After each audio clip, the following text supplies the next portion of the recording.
Bonjour à tous, aujourd'hui on va voir 3 règles d'or pour créer des personnages, que ce soit durant vos romans, durant vos nouvelles. Alors on s'éloigne un petit peu évidemment du thème purement poétique, purement de la poésie, pour aller voir d'autres horizons, de nouveaux horizons. Ça peut être évidemment intéressant puisque quand on écrit, on n'est pas forcément bloqué, limité à un seul format, une seule forme. On peut bien sûr passer d'une forme à une autre, la poésie, la chanson, le slam, le rap, les nouvelles, pourquoi pas les romans, les contes, la philosophie, etc., etc. C'est assez illimité, assez infini, c'est ça qui est extrêmement intéressant d'ailleurs, je trouve, avec cette forme d'expression artistique qu'est l'écriture.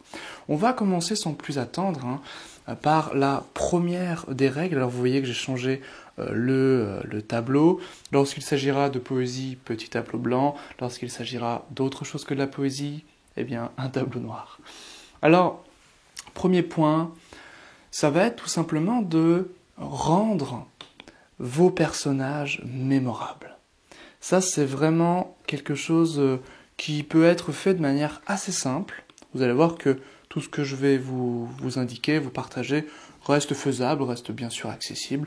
La première étape, c'est de rendre mémorables vos personnages. Comment on va rendre les personnages mémorables?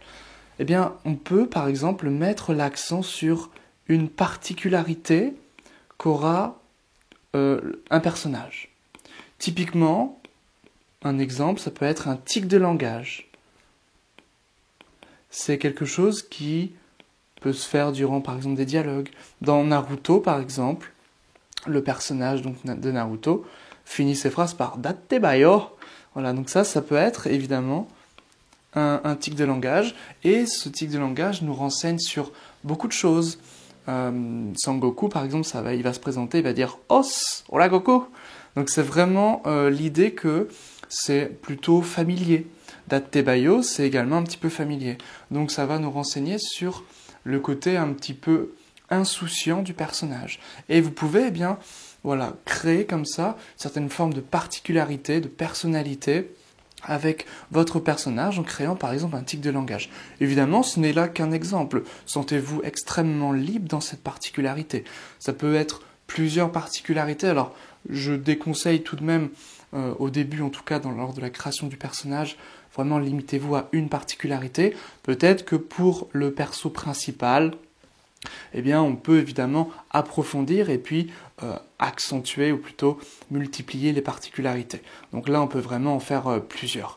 Mais les personnages, surtout secondaires, limitez-vous peut-être à une seule particularité. Je pense que c'est suffisant. Si c'est au niveau des nouvelles, ça sera pas des descriptions extrêmement approfondies. On peut jouer sur une particularité sans vraiment approfondir. Vraiment, si c'est un roman, on va vraiment chercher à quand même beaucoup plus approfondir les choses. Voilà pour cette première méthode très simple, rendre mémorables vos personnages, en les rendant reconnaissables à travers une particularité, un exemple, un tic de langage. Ça, c'est le premier point. On va passer maintenant au second point, donc une vidéo assez courte, vous l'avez compris. Ce second point, ça va être de s'inspirer des gens que l'on connaît. Ça paraît extrêmement simple, mais vous allez voir la petite subtilité, la petite nuance. L'idée, c'est que on peut créer un personnage en s'inspirant d'une personne qu'on connaît. Voilà. Mais le piège, ça va être tout simplement de tomber dans une caricature. Pourquoi? Parce que on pense connaître la personne, mais en vérité, on ne la connaît pas si bien que ça. On connaît souvent que la surface. Et lorsqu'on va écrire, on va ne traiter que la surface. Et ça, c'est ce qu'on va plutôt éviter, surtout évidemment dans le roman. Dans la nouvelle, ça va pouvoir être toléré, encore ça dépend, mais dans le roman, on va plutôt éviter. Et on va chercher vraiment à approfondir. C'est ça qui va être important. On va chercher à approfondir la personnalité des personnages, notamment du personnage principal et de l'antagoniste. Donc, comment on fait? C'est tout simple. On va s'inspirer de plusieurs personnes, de plusieurs traits de caractère en fait. Ça c'est important, de plusieurs traits de caractère. Et on va créer un personnage, un nouveau personnage qui va être, on va dire, la synthèse, une espèce de synthèse, une espèce de création, c'est vraiment de la création ici, de personnages, de personnes que vous connaissez déjà. Ça peut être 2, 3, 4, voire plus, traits de caractère importants des personnes que vous-même vous connaissez. Évidemment, si vous connaissez très bien, très en profondeur une personne, là, ça va être très intéressant parce que vous allez pouvoir rentrer vraiment dans le détail, dans l'approfondissement de ce personnage. Je vous invite également à faire des petites, avant la création du personnage, faire une petite liste. Alors, on va dire que c'est le troisième point, même si je ne vais pas non plus approfondir ce point-là, c'est l'idée de vraiment de se poser plein de questions, sur le personnage et de se faire une fiche. C'est plutôt d'ailleurs le mot fiche plutôt que liste. Donc là, je vais changer, je vais mettre fiche. C'est vraiment une fiche ici à construire avec différentes questions et puis différentes cases à cocher. Donc ça peut être intéressant. Donc on va par exemple nous raconter son âge, on va revenir justement sur la particularité, sur sa façon de s'exprimer, sur plein de choses, sur ses goûts, ce qu'il aime, ce qu'il est, contre quoi il combat, etc., etc. Et comme ça, vous allez vraiment, sa mission, ça c'est important, quelle mission il a. Et avec ça, vous allez vraiment pouvoir créer un personnage profond qui a du sens. Et surtout, ce qu'on va chercher, c'est le côté vraisemblable. Voilà. Ce qui ne veut pas forcément dire réaliste. C'est ça qui est important. Il y a une nuance entre les deux. Vraisemblable, c'est ce qui paraît crédible, en fait. Réaliste, ça peut être tout simplement un démon ou quelque chose comme ça, peu importe.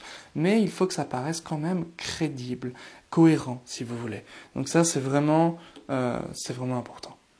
Et puis, le troisième point que je voulais aborder, c'est peut-être, alors on va dire quatrième point, peut-être le plus important, ça va être, alors là on va rentrer beaucoup plus dans la psychologie en fait des personnages.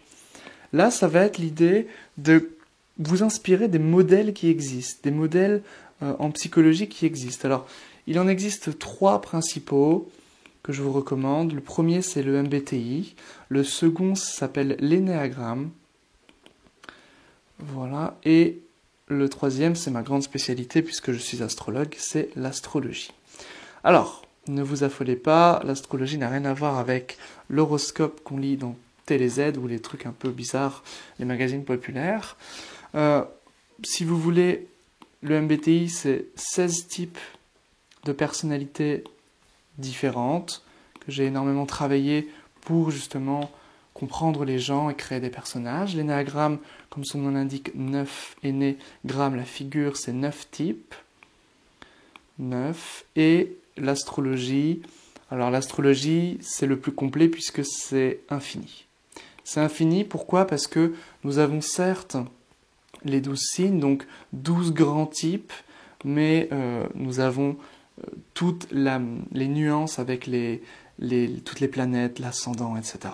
Donc, si vous voulez en connaître davantage d'ailleurs sur l'astrologie, je vous invite à visiter ma chaîne secondaire, ma chaîne principale au niveau de mon business, parce que c'est mon travail, mais on va dire que c'est ma chaîne secondaire puisqu'elle a moins d'abonnés. C'est astrologie indienne, donc moi ma spécialité c'est l'astrologie indienne. Si ça vous intéresse pour construire vos personnages, pour découvrir même un modèle au niveau de la psychologie, modèle du monde différent, je vous invite bien sûr à venir sur cette chaîne et à vous abonner. Donc je vous invite vraiment à travailler sur ces modèles-là, l'astrologie si vous voulez, le plus complet, le plus riche, le plus intéressant, le plus profond, et si vous voulez débuter, le MBTI et l'énéagramme feront bien sûr l'affaire. Voilà, donc ça peut être très intéressant, et vous pouvez également, en connaissant le MBTI, l'énéagramme et puis l'astrologie, regarder les différents personnages, des animés, des mangas, des livres, Et puis tenter de les typer, tenter de dire, bon bah, lui il est plutôt introverti, lui il est plutôt extraverti, lui il est plutôt rationnel, lui il est plutôt émotif, lui il est plutôt il va plutôt être dans la spontanéité, dans l'improvisation, lui il va plutôt être dans le contrôle, etc., etc. Et comme ça, en fait, on va venir approfondir, alors là bien sûr c'est les grandes influences, mais on va venir comme ça approfondir ensuite dans le détail avec par exemple l'astrologie qui va être extrêmement redoutable par rapport à ça. Alors on va récapituler les points que l'on a vus. Premier point, troisième et deuxième, troisième, quatrième. Donc le premier point, alors attendez, je reprends mes notes parce que j'ai oublié. Tac. Alors le premier point, c'était de rendre mémorables les personnages. Ça, c'est important. Deuxième point, ça va être de s'inspirer des gens que l'on connaît. Et surtout, de ne pas s'inspirer que d'une personne, mais de plusieurs personnes. Ensuite, de faire des petites fiches avec leurs missions, leurs aspirations, ce qu'ils aiment, ce qu'ils détestent, etc. Ça va être important. Et puis, quatrième, s'inspirer des modèles mentaux, des modèles psychologiques, en fait, dont l'astrologie est le plus efficace. C'est tout pour cette petite vidéo sur bien la création des personnages. Donc, si ça vous a plu, n'hésitez pas à me le dire en commentaire. Et puis, n'hésitez pas, encore une fois, à venir sur ma chaîne Astrologie Indienne. Ciao!